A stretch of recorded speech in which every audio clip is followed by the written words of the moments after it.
Welcome to the Business Women Australia podcast show, the podcast that brings together industry leaders to discuss the latest trends, insights and strategies. So sit back and relax. Let's get inspired by the amazing women who are shaping the future of professional women in Australia. Don't forget to like and subscribe. Welcome to the Business Women Australia podcast show. We'd like to begin by acknowledging the traditional custodians of the land in which we record today, the Whadjuk Noongar people of the Noongar Nation. We pay our respects to elders past and present and future, and extend that respect to all Aboriginal and Torres Strait Islander peoples listening today. I'm Karina Seng, a transformation and strategy leader in financial services and founder of Work Besties, and I'm one of your hosts for the BWA podcast. I'm a firm believer that the best leadership conversations happen when we stop performing and start being honest, and I'm really glad you're here for this episode today. So think about it. What if everything you have worked for, the career, the results, the growth, is being built on a foundation that you have never actually fully checked? Our guest today has spent the past 30 years in corporate doing exactly that until her body made the decision for her. This is the conversation I wish someone had started sooner. I'm so pleased to welcome Roni Millard, founder of The Wellbeing Edge, a wellbeing and performance consultant, speaker, mentor, and the woman behind the concept we are unpacking today, Return on Self. Welcome to the show, Roni. Oh, thank you, Karina. Thanks for having me. Awesome. So we are talking all about return on self. So let's start back to you 30 years ago being the person driving the results in your corporate career. So looking back, what were you actually sacrificing when you were doing that in your corporate career? And when did you finally realize the cost about that?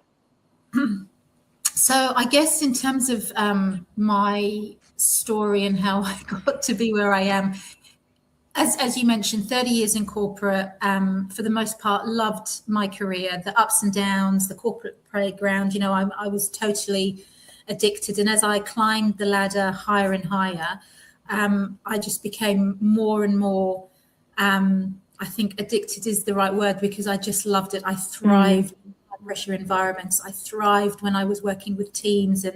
And as I became a leader and had people management, I just adored every part of the corporate playground, as I call it. And in the last sort of 10, 15 years so of that 30-year career, I started to lose myself. I started to forget what race I was running, and it became more about the commercials, the BHAGs, the KPIs, the OKRs, all of the different measures of success for business. And I forgot who I was in that, because I was just head down, bum up, and just running.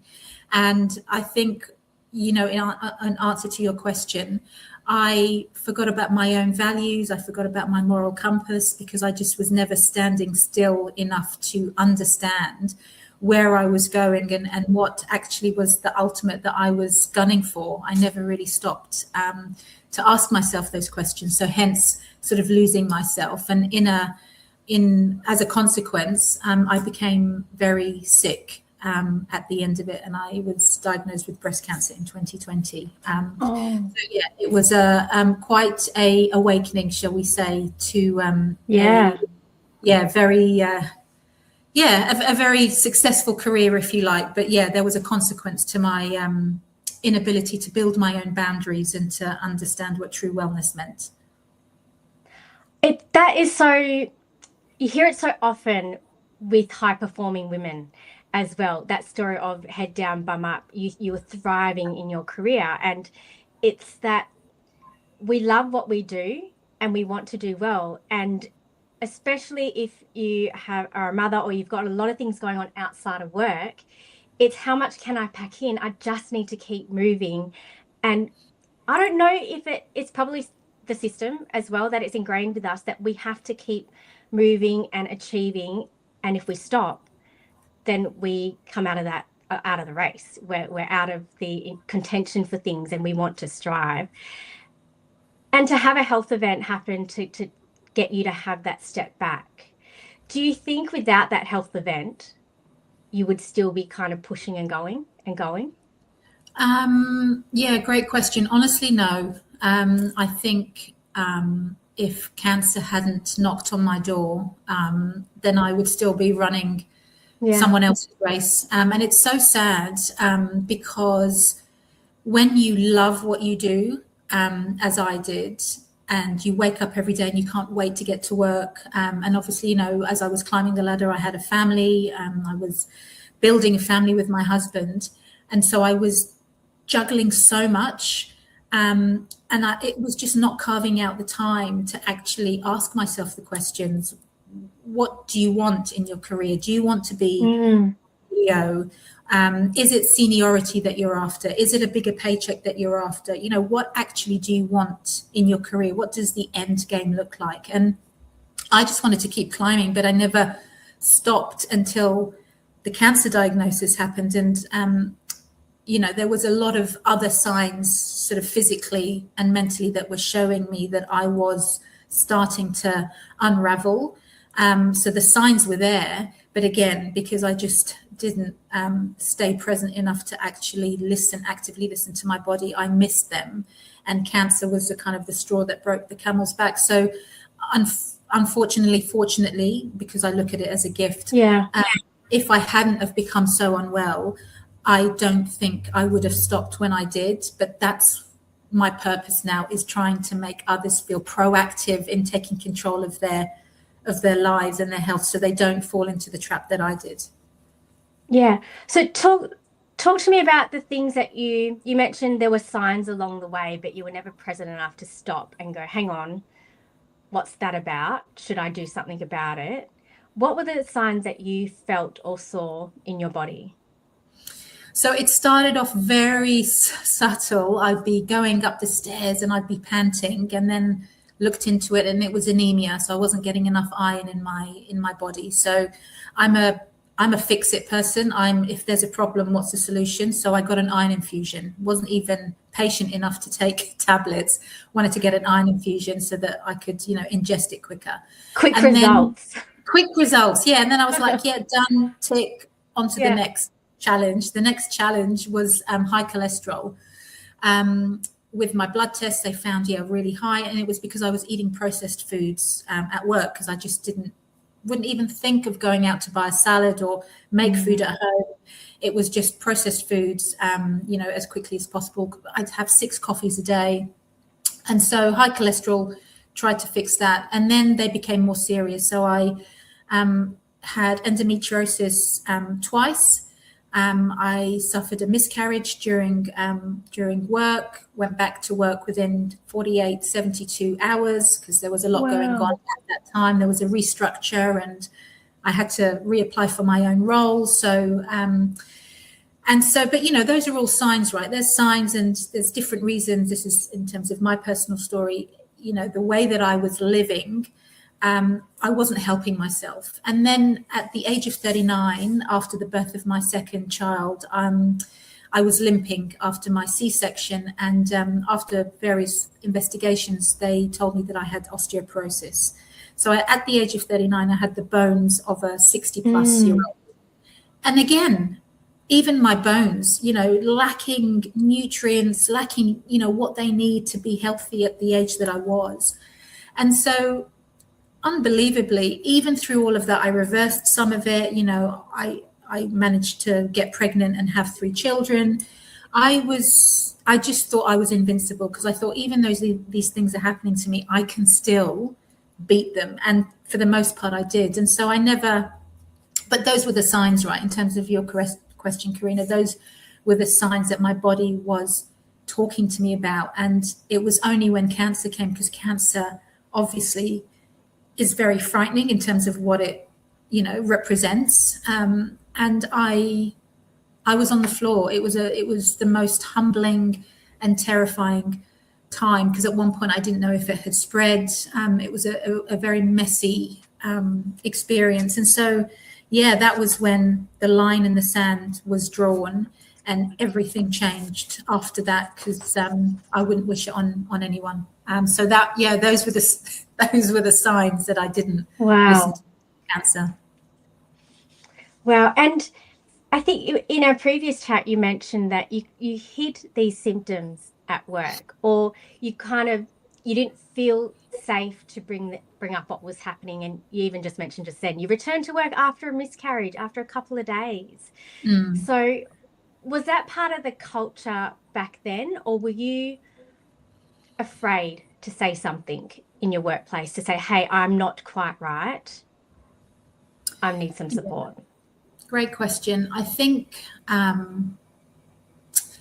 it's a really good question, because I think in hindsight, which obviously is a very powerful thing, there are some places that I work that I know they would have wrapped their arms around me and looked after me and given me the help and support I needed. You know, I've been very privileged to have worked for some incredible organizations and wonderful leaders, and they would have looked after me. But I guess at the time, you've got all of this self chatter going on and negative assumptions. You know, by nature, human beings can lend themselves towards negative biases. And I was too frightened to take the risk because there was a lot going on. I was the breadwinner.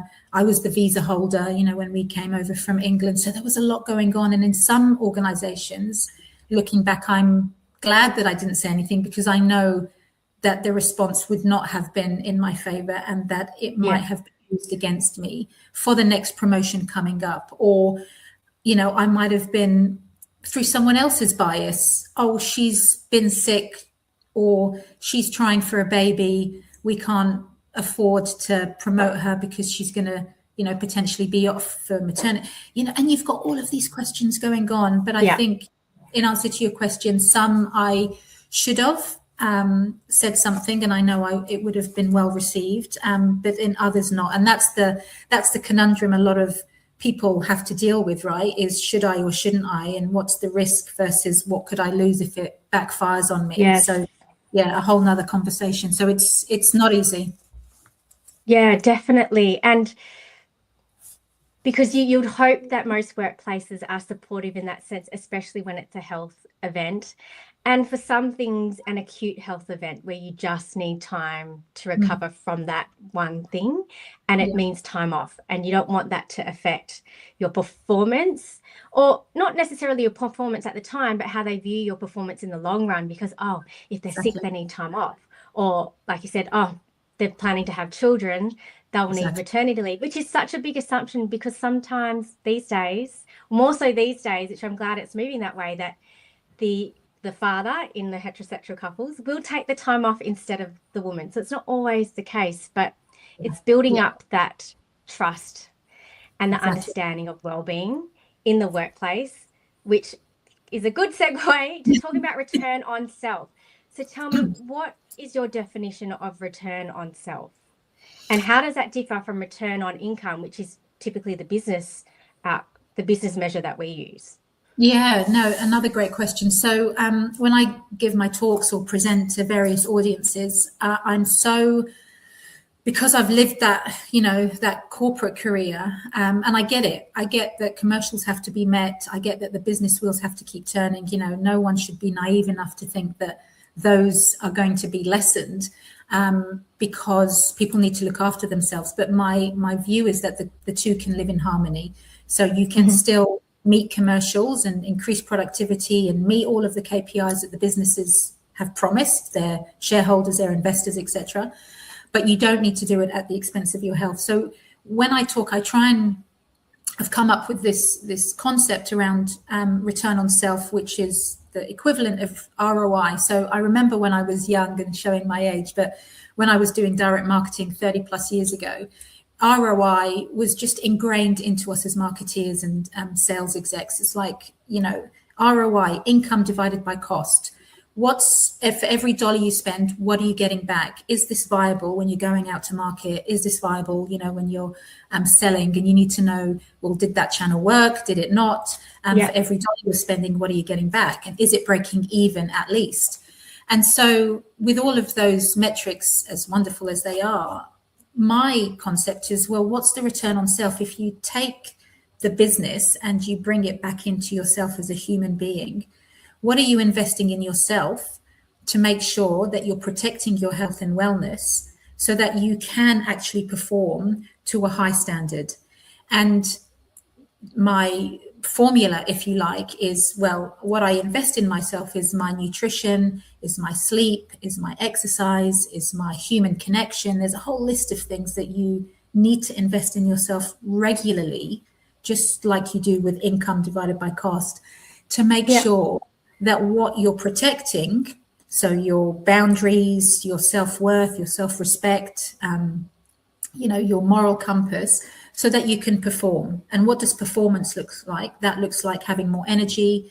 That looks like being more creative, having more ideas and being innovative, being able to have conflict resolution with or difference of opinion and still land with a good outcome where everyone feels heard and seen. So it's ultimately performance being up here high because you've invested in yourself. So it's investment divided by what you protect to equal performance, which is the same methodology to ROI. So it's just ingraining that and getting people to think about that in that way as corporate citizens, so that you understand, well, we put so much effort into a business, but why wouldn't you put the same, if not more, effort into yourself, where you only have one body, you only have one brain?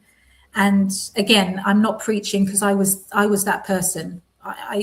So I know how hard it can be, but it's necessary if you're going to want to live a long and well life. You reap what you sow, which is essentially what return on self is. You reap what you sow. I think for me, the way I'm taking that in, it's like you need your foundations in place, and you're being proactive about protecting those foundations so that you can have more energy. You're quicker on the uptake with things, because it's like, we know, like jet lag, or if you have a night of not great sleep, the next day, or now days, become harder because you've just got a bit of like the brain fog, or it's not even a feeling of completely sick, it's the not quite rightness of it all. So it's like what you put in is typically, I find anyway, in my when I think about these things, I only have to put in a little bit to get a bigger result at the end. So it really is kind of measuring in the same way as you would a business. It's like, if you put in a little bit, we want to see how much we can get out. So you've got to work out what works for you in that sense when you're talking about the investment in yourself. Is it you need more of quiet time to recharge, or are you a person that actually needs connections with your friends and family, and that's how you recharge? So then you're getting more energy in your workplace, or you're more present in the workplace to perform better, which helps all the business outcomes as well. Spot on. That's exactly right. And it's custom, right? Like you hit the nail on the head. Some people, and there is data, you can take tests to understand your DNA better, but some people need 7 hours sleep. Some people need 9. Some people thrive on human connection and having like a big circle of friends. And some people only need 1 or 2 friends, that intimate circle. Some people are celiac. Some people are gluten. Like, what foods do you need to nourish you? Some people may have a tendency to be anemic or have low vitamin D. It's understanding your data. That's the other part of this, is understanding your data to know what you need and how often you need it. So that I think the aha moment for me was looking after my health and wellness is a daily habit. It's as needed as breathing. Like, it's not a shortcut. It's not an afterthought. You should be exercising every day. You should be eating nutritiously every day. Of course, we have days where, you might have a day off, but it's more what's the rule rather than the exception. And I think that, again, is the aha moment, where that's why something like the return on investment always helps, because it reminds you, what do you need today to be well for tomorrow, but also for the future. Why do you think we tend to not think that way about our own health? Like you said, we've got one brain, we've got one heart, yet we prioritize things like work. Because I love working too, and I thrive in a corporate workplace where I've got people around me leading others, like achieving those company goals, I thrive in that environment. And I know I've tried doing my own thing, which I know for me is more of a side extra thing that I love to do and get a lot of fulfillment out of. But me working full time in a corporate, that's where I thrive. So why do you think we tend to just put this return on self, on the investment in ourselves a bit, I'll do that later, or it's an afterthought? Why do you think that? Well, from the clients that I've spoken to in the organizations I've worked with, it does differ. There are some, when you delve into it, there are some people that find it uninteresting. They're not interested in cooking. They're not interested in the health benefits of food. It's just not their forte. Where they thrive is the high pressure environments. It's the connection with people. It's the meetings. But if you delve further into that, like I did, I wanted to feel needed at work. Like I got my kick when I had people in my team improve because of, an interaction with me. And so if I'm honest on this podcast, which of course I am, is there was a bit of ego in that for me. And I looked for external validation. And the more my ego sort of was controlling me, the more external validation I wanted. So the more I would say yes, yes, yes, and not say no, and have boundaries. Yeah. And my internal wasn't as grounded as it is today. So today I don't seek external validation. I don't suffer from imposter syndrome because I don't compare myself to anyone else. But those are all things I had to reflect on post-cancer, because I was like, well, why am I sending emails to my beautiful teams at 1 a.m. in the morning? Yeah. Why am I doing that? Is it because I want them to think, she's working all these hours, like, wow, superwoman can do it all. That's not role modeling. Like I never thought of the impact on my beautiful teams at that time. So in answer to your question, there's a number of reasons why people, I believe, put it on the back foot. They're either not interested, it doesn't sort of, kind of excite them, but also there's the moral compass. Is it self-confidence that's low? Is it ego?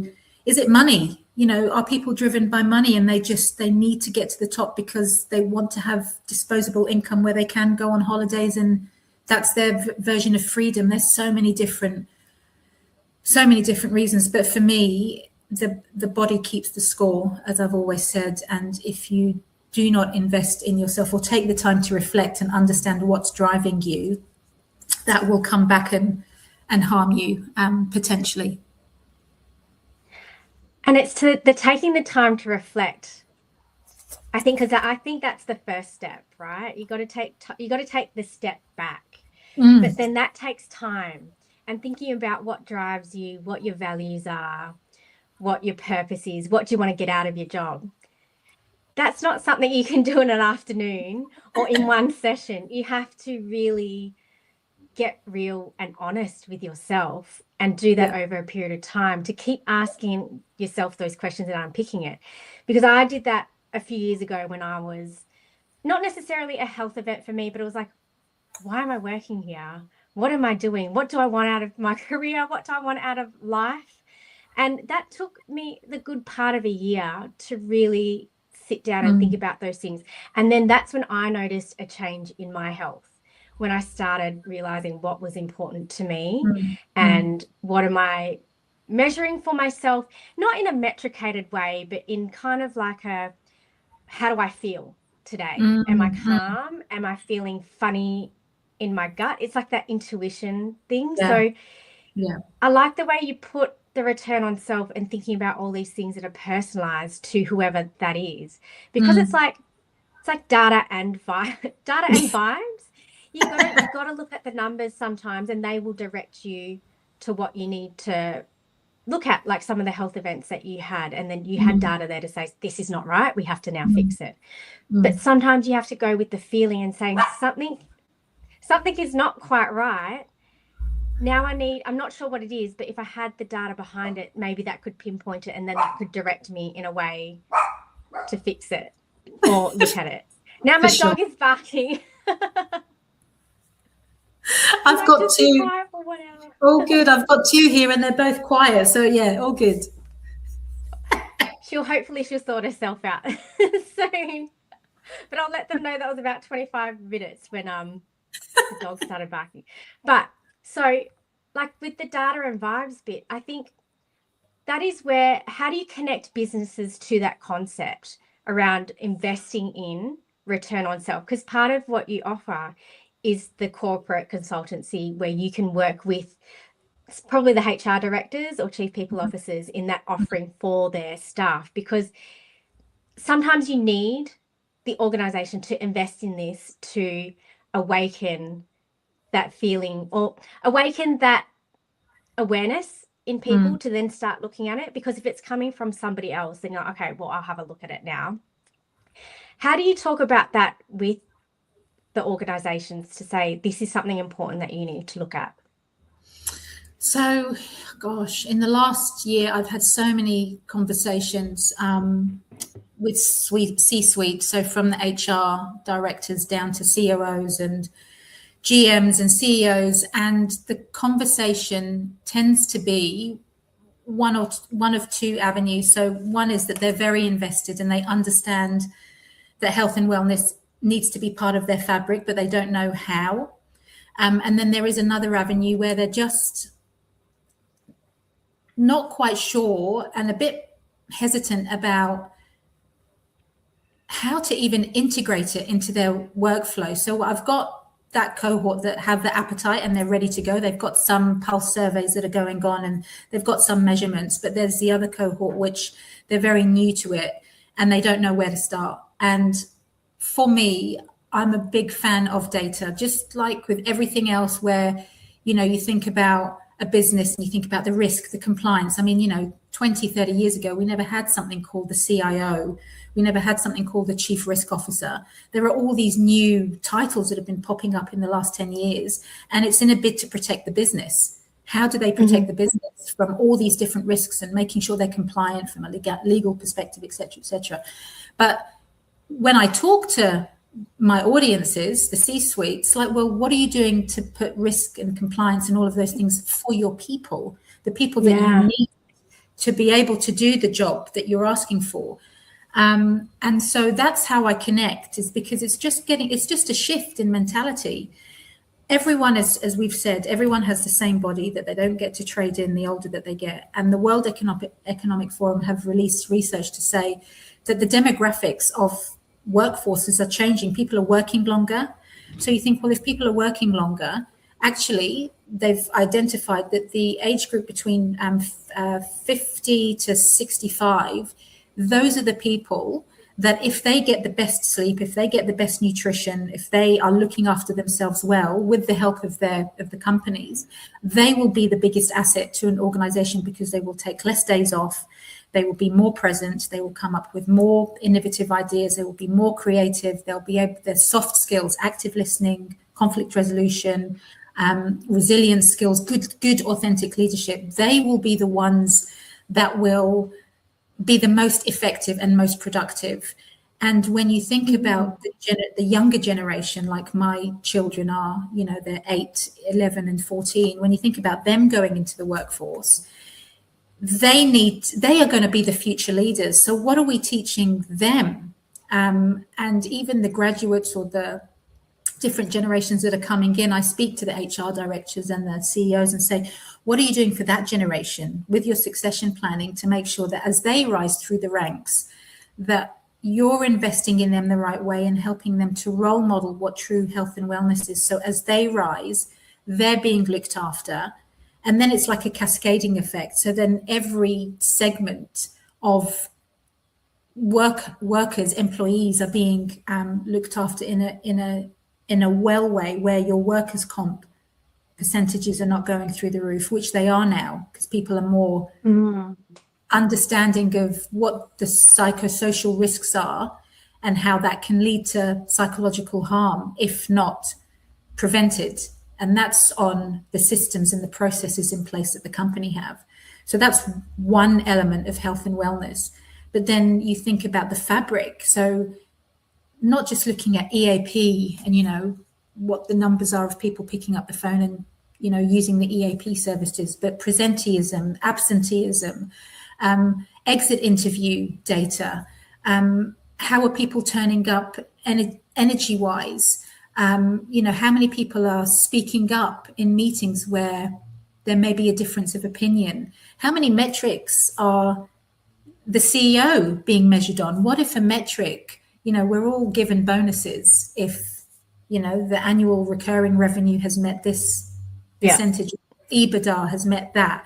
But what about if we actually measured the C-suite on health and wellness metrics? And there are a million of them. And I haven't seen that yet. I don't see anyone's bonus. And we know bonuses can be quite chunky. What if a portion of that actually was based on not your ENPS and numbers, which can be sometimes misleading, but what if it was focused on, health and wellness? So that for me is the conversations, all the types of conversations that I'm having at the moment. Yeah, wow. And it is linking it back to people risk. Yeah. Because it is a lot of, you can control to a certain extent your systems risk and process risk and all of those sorts of things, and you can put mitigations in place. But a lot of the time, even though AI and machine learning, everything is taking care of lots of that sort of thing, a lot of work is still done by people. And a lot of mistakes could be, if they start to measure that, is it because of fatigue? Is it because of the overwhelm of the work that is being pushed through the system? So how the mitigating factors or the mitigating things you can put in place is looking after the health and wellness of your people and ensuring that you're trying to reduce that system overwhelm. You're trying to help them look after themselves and be aware of looking after themselves and supporting that fact as well. And you can, because when I first heard about this concept and started thinking about it, was a lot of wellbeing things. How do you put data and metrics around that in a way to measure it for organizations where they want to see a measure? That's just how organizations run. That's how they make investment into things, is what is a metric. And a lot of it is vibe space. Or how are you feeling? Good, bad? What is good or bad? So putting it in that sort of way, and it's really taking a few steps back to look at different data points. Yeah, it is. To be able to say, you can actually measure this.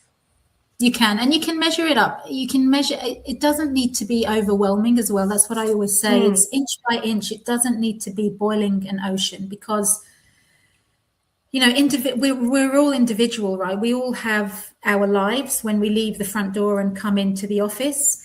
And that doesn't stop. You don't stop being you. So I had this beautiful girl that used to be in my team some years ago, and she told me once that she had a gynecological problem and she couldn't attend the meeting with me, and she was really sorry, but she's coming to work physically, and she would need to come to and fro from the bathroom, and she wanted to. And for me, it was such a beautiful moment, because she'd actually trusted me with what was going on. It's very personal, but she showed up at work, which I told her to go home and to sort of, rest and be in near her own bathroom. But the example that I'm showing with that is that when someone feels safe enough to share something very private like that, that in itself is an indication, a metric that, you can actually create in the workspaces.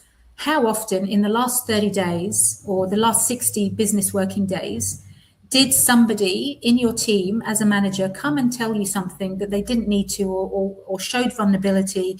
And there are ways that you can sort of put that into metrics.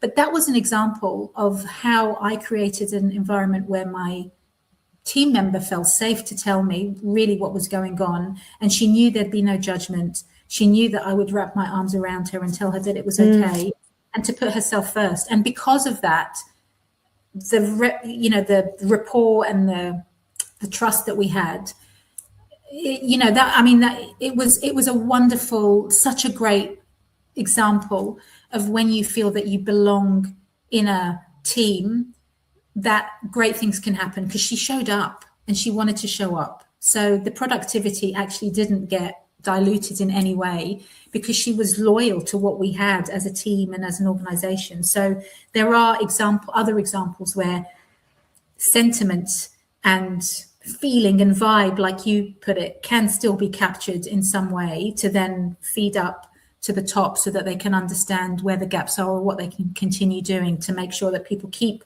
feeling safe to share, because everyone's got something going on. Yeah. And psychological safety it gets thrown around a lot right now, and building those workplaces.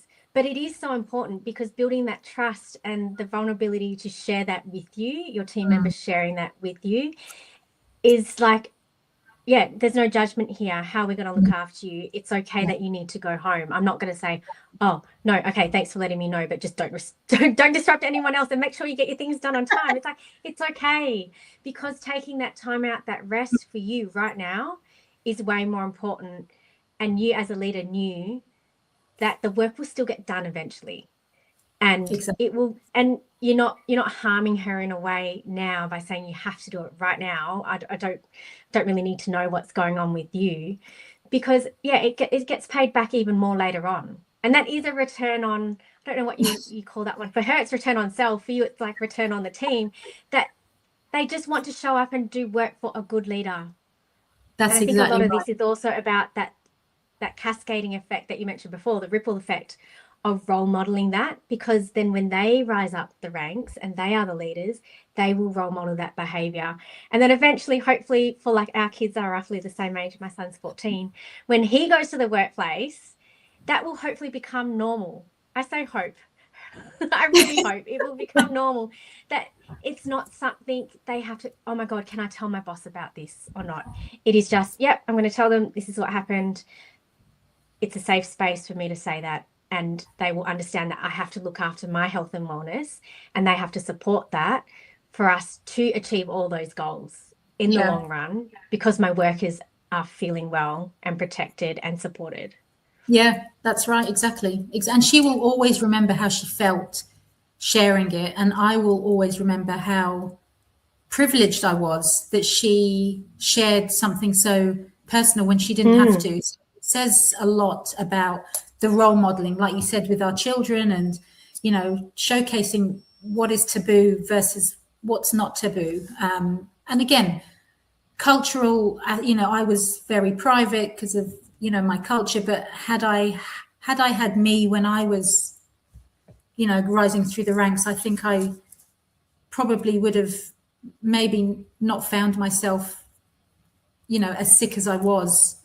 So it's making sure that you're showing up for the generation before us, so that, like we said, there's a new baseline of what normal actually is, and it's not hiding things, but being open and knowing vulnerability is a strength. So do you think there was something someone could have said to you back then for you to take that step back, or is it more of that culture of openness and the ability to speak up? I wish I had more.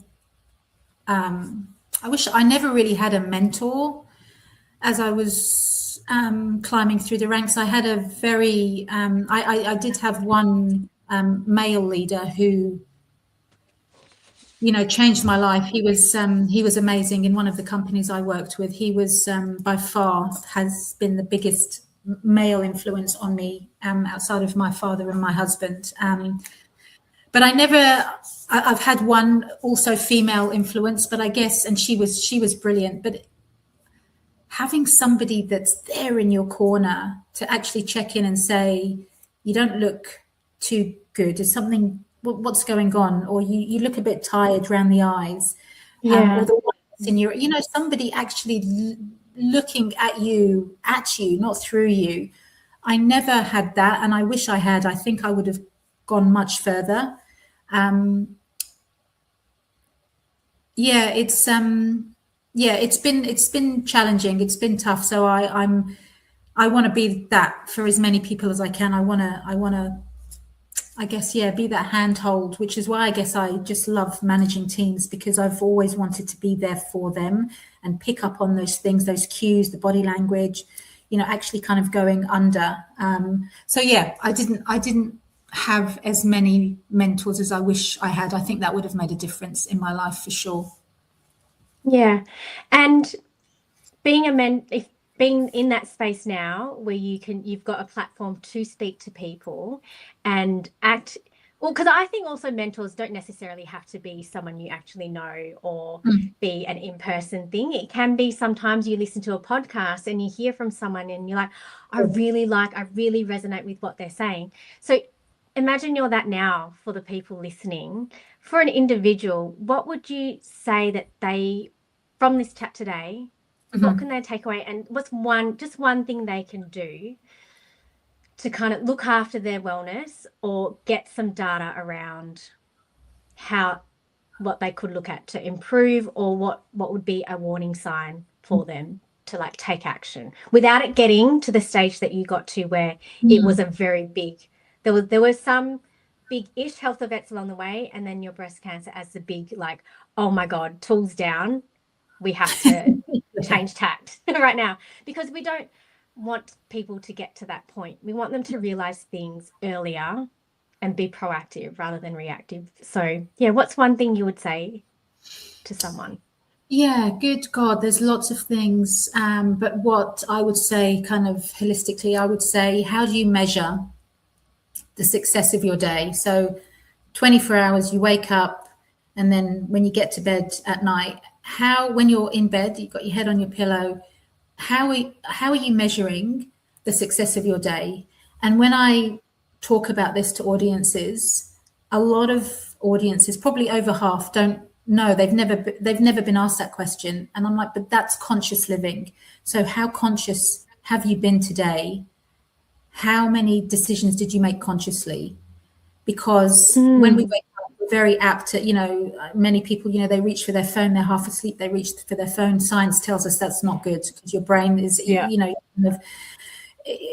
diluting kind of the natural process where your brain should be by, getting a device and suddenly waking it up in a way that is not healthy for you. So it's like, did you get dressed in the same way? Did you brush your teeth in the same way? A lot of actions that we do, making kids breakfast or making your coffee, a lot of things that we do, we're on autopilot because we've just it's learned behavior. So we're not thinking. So you think, well, in the day, how many decisions did I make consciously? How many decisions did I make where I said, no, I'm not going to go to that meeting today, actually because you don't need me there, not because I'm being difficult, but you actually don't need me there. Or actually having this meeting today is just going to squeeze me too tightly and I need to go for a walk because I've only got this hour. Yeah. So you're making conscious decisions. So in the same way, when you lie in bed at night and you think, was my day successful? I now measure my day on if I moved, if I did some exercise, if I had one meal at least that was healthy and nutritious, if I had my supplements, if I drank enough water, if I connected with somebody, whatever it is. So my counsel, I guess, in all of that is think about what does a good day look like for you, and how possible is it for you to just tweak or make a change to make sure that those days are more often the case and not the exception. So is it exercise? Is it food? Is it sleep? Is it getting 8 hours sleep? And just living by that, creating that new normal, and then thinking, how many decisions did you make consciously? Because the more decisions you make unconsciously, the more your life becomes just this flow of hamster wheel. Yeah, exactly. You're not in control anymore, right? That's exactly it. So start living consciously. And that would take someone, a couple of minutes thinking about it. It's not hard to do, right? Thinking, I was like, oh yeah, that wouldn't take much energy or effort for me to think about. How many conscious decisions did I make? How would I rate my day on what's important to me? Like, movement and exercise is important. And having at least one nutritious meal. It's not every single meal. Don't need to beat yourself up about it, but at least have one good meal in the day. Yeah. And just start to like tweaking those little things. So it is a bit of data and vibes, because there's some things you can measure, but also it's how did you feel about all those unconscious or conscious decisions? Yeah. Because did you feel a bit ick about it because you had a back-to-back day of meetings and there was 3 that you sat in where you're like, why am I even here? My team can handle this. Exactly. So next time, make a conscious decision and say, they've got this. I just need a highlight reel at the end and need to know, is there action you need from me or support from me? And then that could be half an hour you get to go for a walk. Exactly. And that walk can do wonders. Just live consciously, and make it your norm, not just a one-off. Make it your norm. And just do a test to anyone listening. Just test it out. In the last 24 hours, how many conscious decisions were made? And that's investing in yourself, starting small, right? Every little thing. And it just little habits that all build up. And then suddenly you're like, wow, my life has changed. Exactly. Well, just before we chatted today, I was, as you know, racing around, and I said, gave you the quick email, can we just meet 15 minutes early? Does that work for you? Is that okay? Because I was like, it's just make that conscious decision, and if the other person's receptive, it works for everyone, right? Yeah, it works for me. I needed that extra 15 minutes. So I was like, yes, okay. I could make the time work, but 15 minutes, a little bit later was perfectly fine. So, and you also work with companies. So before we finish off, if someone listening is in the executive team, most likely like in HR, the HR area, looking at like, how can I work with Roni to then help my teams? What would you say the first steps are for them? Thinking about what you mentioned before, that some teams don't even know where to start with this, but they know that it's something we might need to look at, or we should be looking at, but they don't know where to start.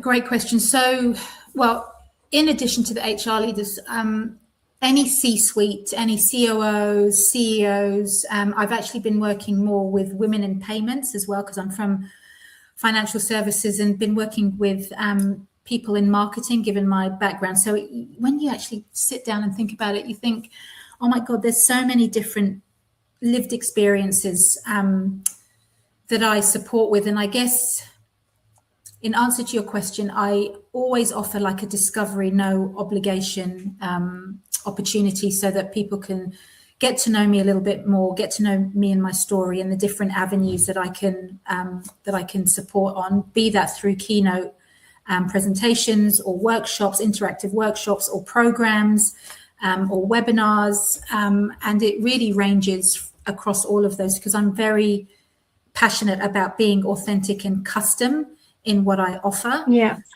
So in the last month, I've done talks on cancer awareness, and then I've done talks on how to live independently for people over 50 who have got ailments with osteoporosis. And then there's, financial services and helping women climb the ladder as they work through banking and finance, because we know how male dominated that can be. But then there's also the other stuff, like in terms of keynote speaking. So how do I enrich and inform and educate, staff and employers to know how to increase that productivity or maintain that productivity without diluting. So I guess, sorry, that's a long-winded way in terms of your question, but I guess in summary, I always like to get in touch, because there's no one piece, sort of one size fits all. So it's a discovery call. It's a no obligation discovery call to just make sure that the styles work, and that my services can help in the way that the company needs it to at that point in time, based on where they are with their understanding and their appetite for all things health and wellness. And obviously I've got my website that has lots of wonderful representation of all the services that I offer. Yeah. So is that the best place for people to reach you, through your website? Yeah, through my website. Yeah. So the Wellbeing Edge, the wellbeing-edge.com. And I'm very active on LinkedIn. So I'm always posting. I tend to get a lot of DMs via LinkedIn. as well. So between those two, or just pick up the phone. I love to chat. So yeah, I'm an open. Oh, that's awesome. So thank you so much, Roni, for the chat today. I genuinely loved it because it's these things like the data and vibes, how your health and wellness as a foundation helps you get further, because I'm very conscious now of making sure that those things are working for me. And like for my husband, he doesn't take as much care in those things. So he thinks like, I'm banging on about all this sort of stuff. So it's so good to have the chat to you today about that, because I think it's so important, especially for high performing business women, because we tend to put that on the back burner. I need to achieve, I'm thriving in this, I'll look at that later. But we do really need to think about our return on self and investing in ourselves in order to then get the business goals that we're after. So thank you so much for the chat today. And as you mentioned, if you'd like to know more, then you can reach Roni on her website, the wellbeing-edge, is that right? .com? Well, the wellbeingedge-.com. We'll put that in the show notes, and you can find Roni on LinkedIn as well. And if you would like to know more about BWA or to become a member of Business Women Australia for opportunities like this, you can head to our website, businesswomenaustralia.com.au, to find out more. You can find a recording of this podcast on the BWA website or on YouTube or Facebook or your favorite podcasting app. And of course, make sure you're following Business Women Australia on all the socials to stay across upcoming events, stories, opportunities to grow, and they've got the upcoming retreat as well. And it's a national community of women in business. So check out all the socials for Business Women Australia. But thank you again so much, Roni, for this chat. I really have enjoyed having you on the BWA podcast. Thank you, Karina. Thanks for having me. And we're done. Where's the end recording?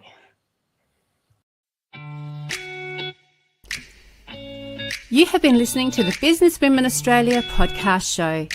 We hope you've enjoyed today's episode and gained some valuable insights to empower you on your journey. Don't forget to comment, like, and subscribe to stay updated in our latest episodes. And if you're not already a member of Business Women Australia, what are you waiting for? Head to our website today and join so that you can connect with a thriving community of inspiring women across Australia. Thank you for tuning in, and we'll catch you in the next episode.